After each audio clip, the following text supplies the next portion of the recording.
Olha, vamos pensar numa coisa.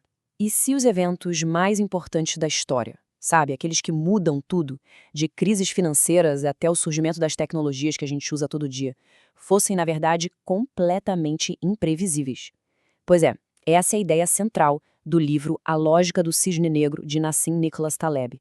Ele basicamente diz que o nosso mundo é moldado por esses eventos super raros de impacto gigantesco que simplesmente ninguém vê chegando.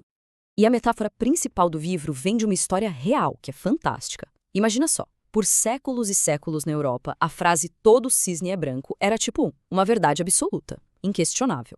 Porque, bem, todo cisne que eles viam era branco. Cada observação, por gerações, só confirmava isso. Até que um dia, exploradores chegam na Austrália e dão de cara com o quê? Cisnes negros. Pensa nisso. Uma única descoberta foi o suficiente para derrubar uma certeza de milênios.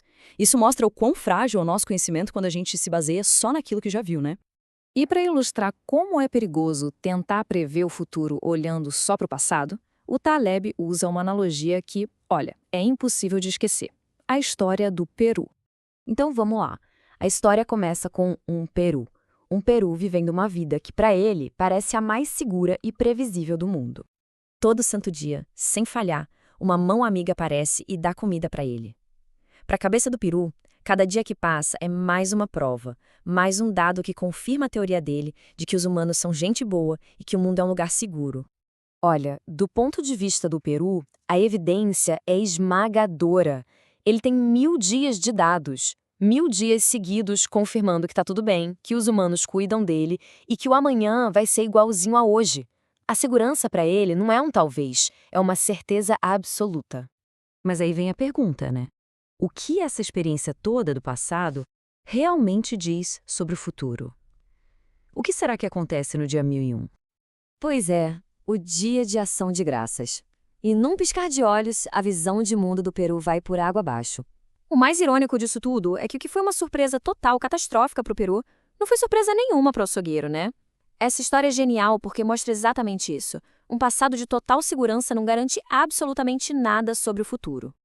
Ok, então, com essa ideia do Peru em mente, vamos para a definição mais formal. Afinal, o que é um cisne negro exatamente? E não é qualquer evento raro, tá? Um cisne negro tem uma estrutura bem específica, com 3 características que são essenciais. Primeiro de tudo, ele é um outlier, sabe? Algo totalmente fora da curva, que nada no passado te preparou para aquilo. Segundo, o impacto dele é extremo, muda o jogo completamente. E terceiro, e essa é a parte mais traiçoeira, é que depois que ele acontece, a nossa cabeça corre para inventar uma explicação que faz tudo parecer óbvio, como se fosse previsível desde o começo. E a história humana é movida por esses eventos. Pensa bem. A ascensão de Hitler, o fim da União Soviética, o boom da internet, os ataques de 11 de setembro, ninguém achava que isso podia acontecer antes de acontecer. Mas e depois? Depois chove especialista para dizer que os sinais estavam todos lá, que era óbvio. É nossa mente, sabe, tentando colocar um pouco de ordem no caos. O Taleb dá um nome para essa armadilha da nossa mente: falácia narrativa. É essa a nossa necessidade de simplificar as coisas, de pegar um monte de fatos aleatórios e criar uma historinha com começo, meio e fim. A gente adora uma boa história, né? O problema é que isso muitas vezes acaba nos cegando para como o mundo é incerto de verdade. Para a gente entender melhor de onde vêm esses cisnes negros, o Taleb propõe que a gente imagine o mundo dividido em 2 ambientes, 2 mundos diferentes. De um lado, tem o que eles chamam de mediocristão. Pensa nesse lugar como algo bem previsível, governado pelas médias. Coisas como altura, peso, elas vivem aqui. Uma pessoa super alta, por exemplo, não muda a média de altura do país. É tudo mais comportado. Agora, do outro lado, a gente tem o extremistão. E aí, meu amigo, é o território do imprevisível. Aqui, uma única coisa, um evento, uma pessoa, sei lá, a fortuna de um bilionário ou o sucesso de um único livro pode mudar todo o cenário. E aqui está o pulo do gato. A história não anda devagarinho, de forma linear. Ela não se arrasta, ela dá saltos. E esses saltos, essas viradas de chave que definem o nosso mundo, elas acontecem todas no extremistão. Ok.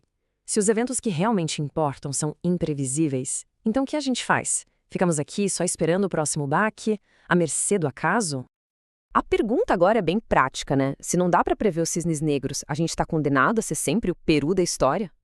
A resposta do Taleb é que não estamos. E a solução não é tentar prever, e sim se preparar para a imprevisibilidade. Ele chama isso de estratégia barbell, ou estratégia do halter. A ideia é bem simples, na verdade. Pensa num halter de academia. Tem peso nas duas pontas e quase nada no meio. A gente aplicaria isso nas nossas decisões. Como? De um lado, você coloca a maior parte dos seus recursos, tipo uns 85, 90%, em coisas super seguras à prova de qualquer crise. No outro extremo, você pega aquela sobrinha, os 10, 15%, e aposta em coisas de altíssimo risco, mas que se derem certo, o ganho é absurdo. São os cisnes negros positivos. E o mais crucial, você foge do meio termo, do risco médio, que é onde o Taleb diz que a gente fica mais vulnerável. Então o objetivo muda totalmente. A gente para de tentar adivinhar o futuro e começa a se preparar para ele, seja ele qual for. É sobre se proteger dos cisnes negros ruins e, ao mesmo tempo, estar pronto para surfar a onda dos cisnes negros bons. É uma questão de abraçar a incerteza, em vez de correr dela. E isso leva a gente a uma das conclusões mais fortes do livro e que dá um nó na cabeça. A lógica do cisne negro mostra que aquilo que a gente não sabe é muito mais importante do que aquilo que a gente sabe. Ser humilde sobre o nosso conhecimento deixa de ser só uma coisa bonita e vira uma verdadeira estratégia de sobrevivência. Então, para fechar, fica aqui uma provocação.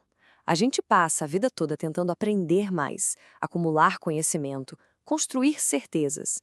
Mas e se o que realmente importa, o que de fato define o nosso destino e o do mundo, for justamente aquilo que a gente nem imagina que existe?